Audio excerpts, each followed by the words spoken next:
If you notice, we're starting with section 2.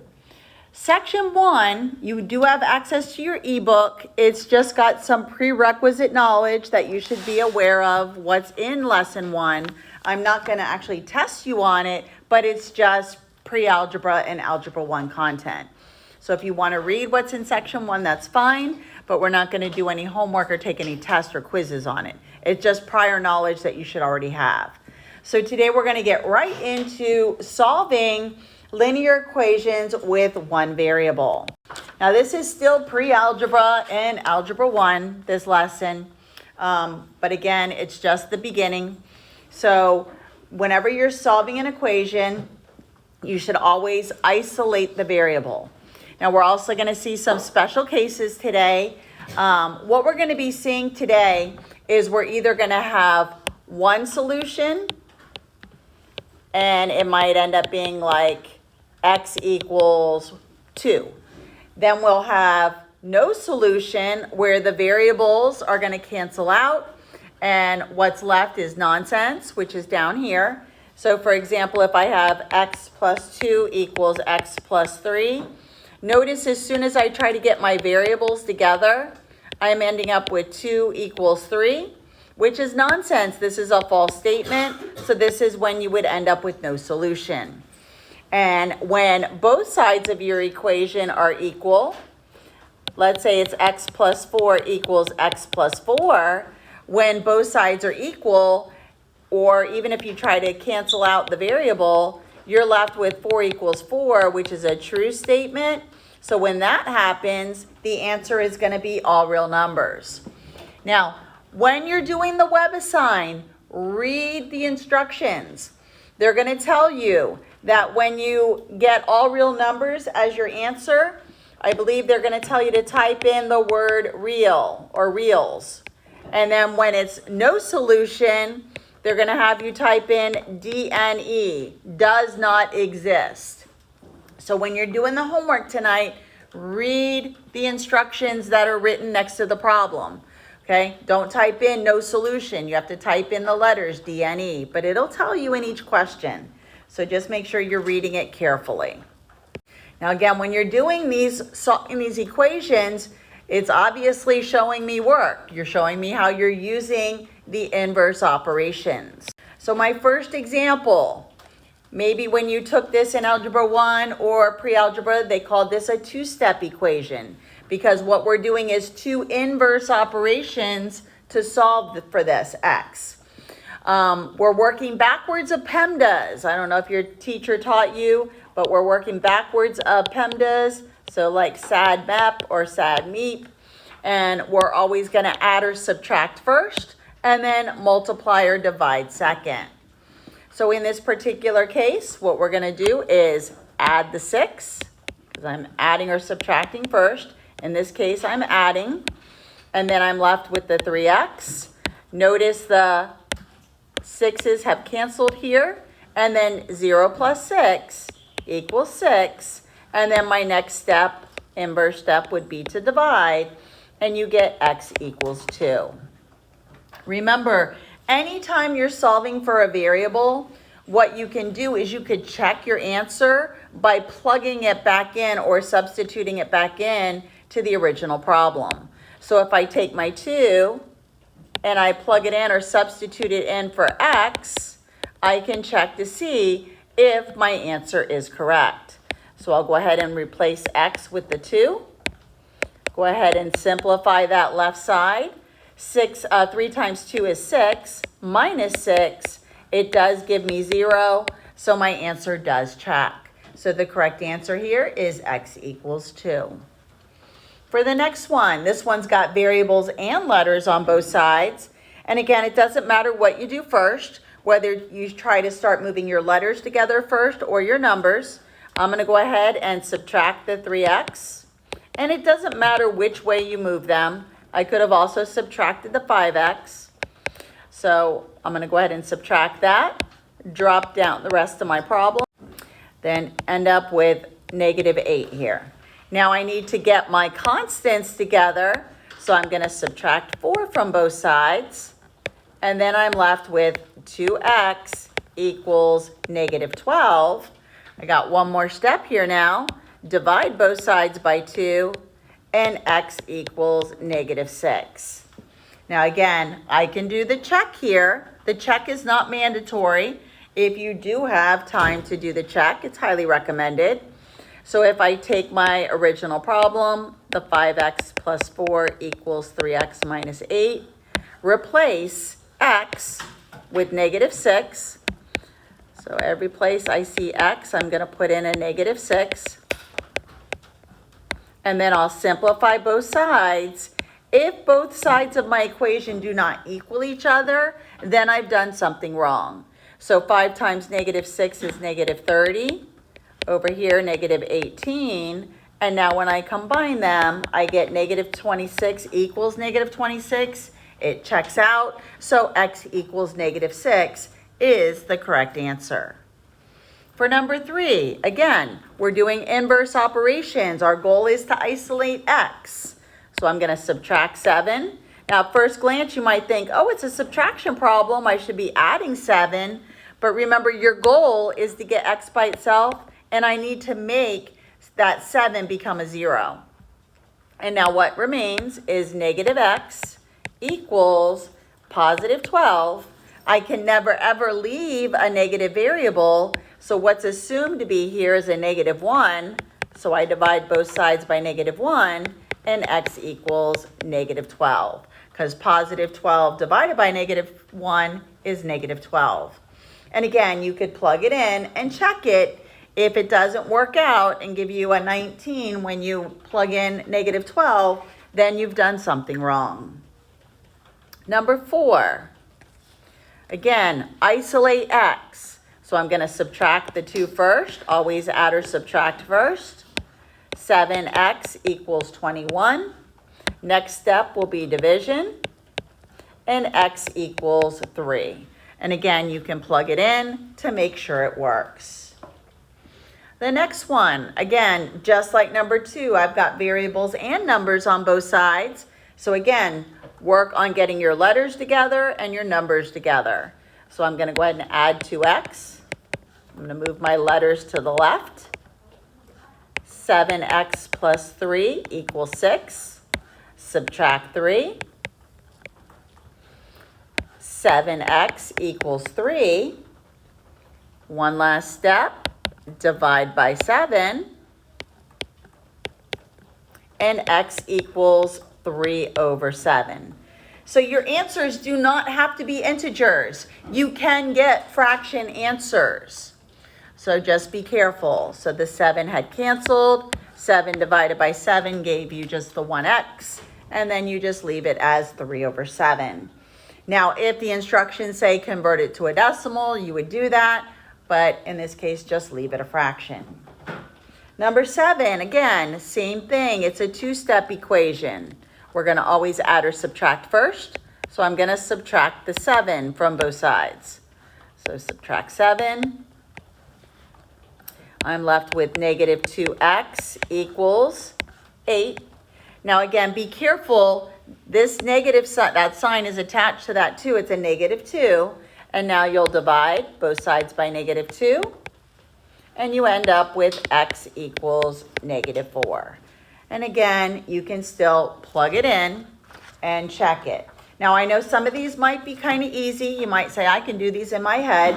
I want to see all of this work, how you're using your inverse operations. So example 7, same thing. We got variables and numbers on both sides. So again, work on getting your variables together. So I'm going to subtract the 5x from both sides, which leaves me 2x minus 9 equals 7. Add 9. 2x equals 16. Divide by 2. And x equals 8. The next one, before we can start moving things around, we're going to need to distribute.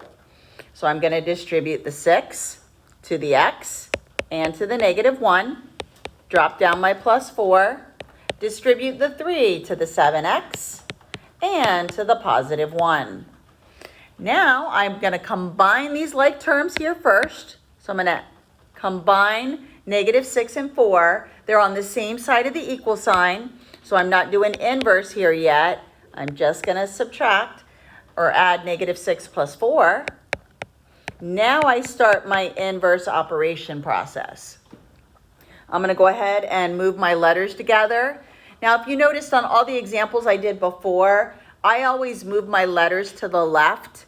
It doesn't matter which way you move them. You're just trying to get letters on one side of the equal sign and numbers on the other. So if you would have preferred to move your letter over to the left, you can do that. And then I'm left with -2 equals 15x plus 3. Now I'm going to move the 3 to the left side.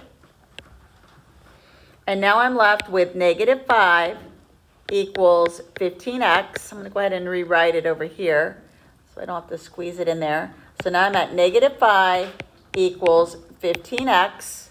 I'm always dividing by the number next to the variable. So I'm dividing both sides by 15.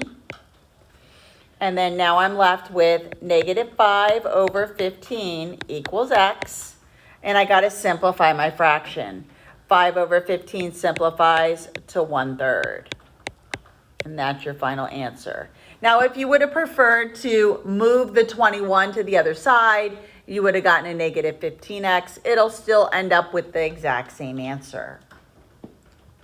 For the next one, again, another question where I have to distribute before I can start my inverse operations. So I'm going to distribute the 4, and it becomes 4x plus 8, and then the -12. Then distribute the 5. Combine my like terms here first. And now I'm left with 4x minus 4 equals 5x minus 30. I need to get my variables together. So again, if you like leaving your letters on the left, I can do it, or I could move the 4 over so I don't get a negative variable. Doesn't really matter. I'm going to move the 5x. Once I move it over, I get a -1x minus 4 equals -30. Now, you don't have to show the -1 there, but I'll just keep it there for now. Now, I'm going to add the 4 to both sides. And now I'm ending up with -1x equals -26. I can never have a negative variable, so I need to divide both sides by -1. And then my final answer is x equals +26. If you would have preferred to move the 4 to the other side and then move the 30 over to the left, you're still going to get the same answer. You'll still get a +26. Okay, for the next one, again, same scenario here. We've got to distribute first. So I'm going to distribute the 3. It becomes 6x minus 12 equals 7. Now, you can think of what's here is a -1 that you need to distribute. Or just think of it as you have to distribute the subtraction sign. So this actually becomes -x minus 5. I'm now going to combine like terms before I begin my inverse operations. So I need to combine the 7 minus 5 over here on the right side. So I get 6x minus 12, nothing to simplify there. And then now I'm left with 2 minus x. You could do -x plus 2, it doesn't matter. Now I need to get my variables together and my numbers together. So I'm going to go ahead and add x to 1x that I'm adding. And I get 7x minus 12 equals 2. Then I'm going to add the 12. And I get 7x equals 14. Divide both sides by 7. And x equals 2.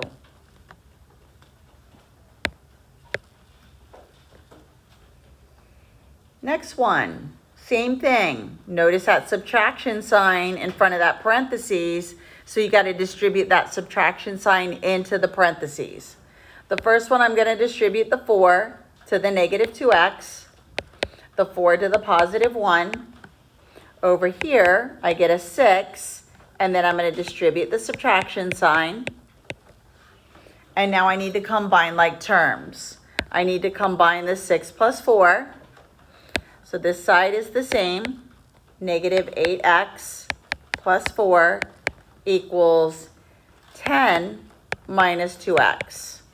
If you would prefer to write negative 2x plus 10, that works as well. Now I need to get my variables together. And again, it doesn't matter which way you move them. I'm going to go ahead and move the 2x to the left. And now I'm left with negative 6x plus 4 equals 10. Subtract 4. Negative 6x equals 6. Divide both sides by negative 6. And x equals negative 1. And you're done. Now, the next one has a fraction. I'm going to show you a cool trick to get rid of fractions instead of distributing a fraction. So what I'm going to do is I'm going to clear the fractions. First thing I'm going to do is multiply both sides by 5 to clear the 1/5. Now, if you want to distribute this and work with it as a fraction, you can. You can get 2/5 x plus 1. It'll still work. But I'm going to clear it. I'll show you the cool trick. So I'm going to multiply both sides by 5. Multiplying 1/5 times 5, this simplifies and it becomes just a 1. So now on the left side, I'm left with 2x plus 5. Over on the right side, I have to distribute the 5 to the numerator only. So this will become 5x plus 10 over 3. Now I'm going to get rid of the denominator of a 3 by multiplying both sides by 3. And again, I got to distribute it on the left. On the right side here, it's canceled. So now I'm left with 6x plus 15 equals 5x plus 10. Now I have a nice, easy equation to solve with no fractions in it. So I'm going to subtract the 5x. I'm left with x plus 15 equals 10. Subtract the 15, and x equals negative 5. And you're done. And again, you can plug it in if you'd like to check it. So for number 13, instead of working with all these fractions, I am going to clear the fractions. I need to find the common denominator between 3, 2, and 4. My common denominator is going to be 12. I am going to multiply each one of the fractions by the common denominator. So my common denominator is 12. So what I'm going to do here is multiply this fraction by 12, this one by 12, this one by 12, and this one by 12. Because watch what happens, it simplifies. So this, I can divide both of these by 3. So then now what I'm going to multiply is going to be 4 times 2x plus 4. Then the second fraction, once I simplify here, this becomes a 6. So now what I'm going to be doing here is 6 times the 1x. I can move this x up here with the 1. Then it equals, and again, let me go ahead and get another color here. Let's do pink now. I'm going to simplify this one. This becomes a 3. And now I have 3 times the 1x. And then finally on the last one, This will simplify. It becomes a 4. And now I'm just doing -7 times the 4. And now I'm going to distribute the blue. So the blue becomes 8x plus 16. The purple becomes 6x. The pink becomes 3x. And the black becomes -28. Now, instead of all those ugly fractions, I got something nice and easy to solve. I need to combine my like terms on the left side. So when I combine the 8x and the 6x, this becomes 14x. And then I have plus 16 equals 3x minus 28. Now I'm going to go ahead and rewrite that line up here.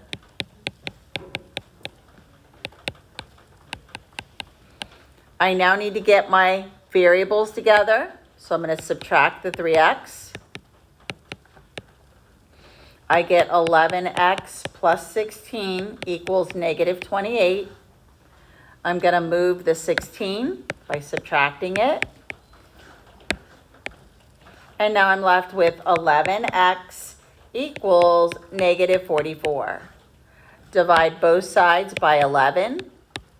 And my final answer is x equals -4. So starting out with all those crazy fractions, and then I get an integer answer. All right, so let me go ahead and rewrite 14. So I have lots of room here. So I have 2/3, and again, 2/3, if I turn this into a decimal, it's a repeating decimal. So I don't want to do that because I can't just put a 0.6 because then my answer won't be accurate. So I'm going to change instead the 0.25 into its fraction equivalent, which is 1/4. And then let me rewrite the rest of the problem. And now I am going to find the common denominator, and I'm going to multiply all 4 terms by the common denominator. Now these are got an assumed 1 under it, so I'm going to be multiplying each piece. I can't just multiply the fractions. So I'm going to multiply this one by 12, because that's my common denominator. I'm going to multiply this one by 12, this one by 12, and the last one by 12.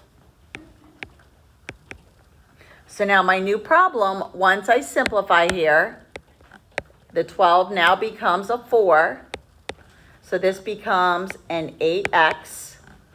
Then the purple, when I simplify that, the 12 becomes a 3. And then I'll multiply it, becomes a 3x. Then the other side of the equal sign, nothing to cancel, so it's just 12x. And then the last one is 12 times 2. Nothing simplified to make that 12 smaller. Now I have a nice, easy equation to solve. I need to get my like terms together, so I can add these two. This becomes 11x. And then I'm going to move the 12 to the other side. And then I get -1x equals 24. I don't want a negative variable, so divide by -1, and x equals -24. So for 15, I'm going to work with inside the bracket first. So what I'm going to do first is distribute the subtraction sign. So I have a 4 in the bracket. I'm going to rewrite the 2x. I'm distributing the subtraction sign. Still got the bracket. Now I need to simplify within the bracket first. So I can simplify the 2x plus 1x, and this is going to give me 3x. Then I can simplify the -3 plus 5, and I get 2. I have the 4 here. And then I still have this side, nothing simplified over here. Now I have to distribute the 4. So I end up with 12x plus 8 equals negative 7x minus 2. I now need to get my like terms together. So I'm going to move my variables to the left.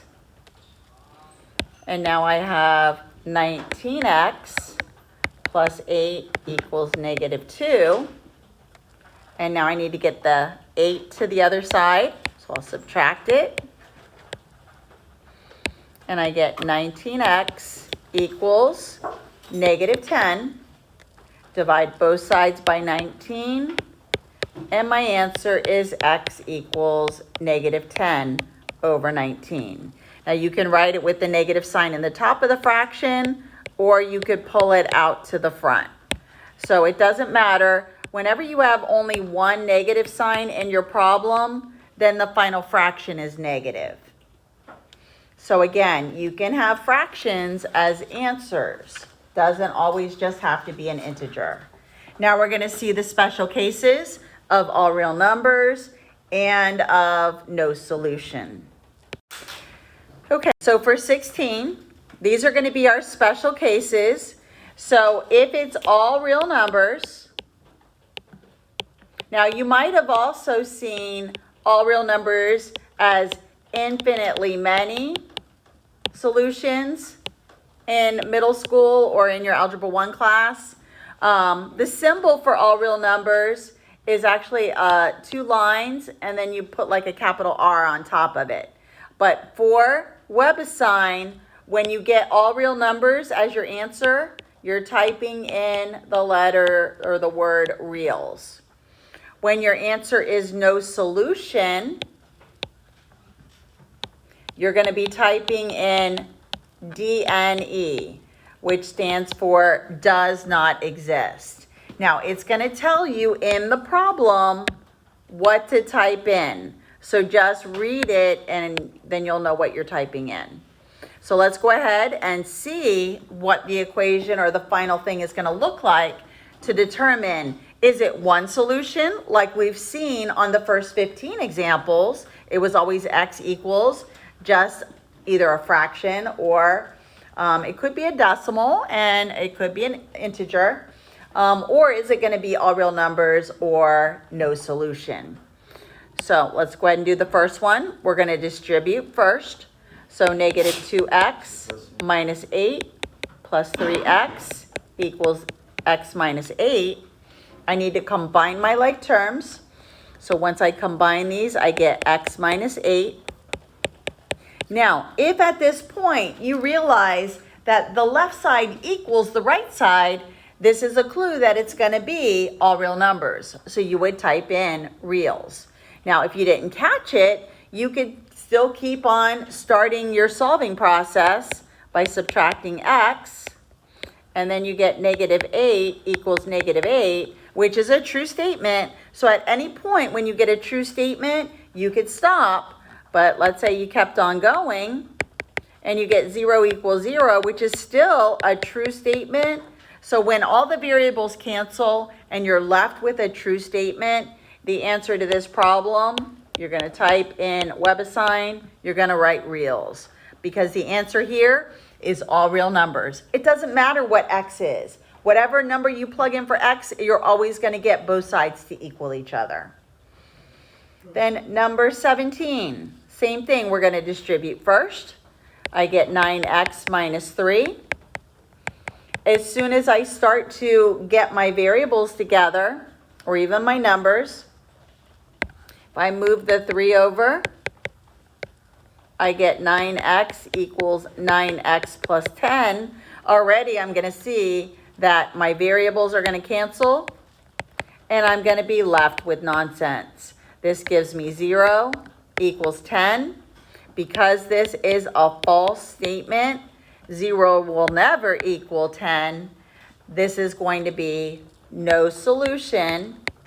But on WebAssign, you're going to type in DNE.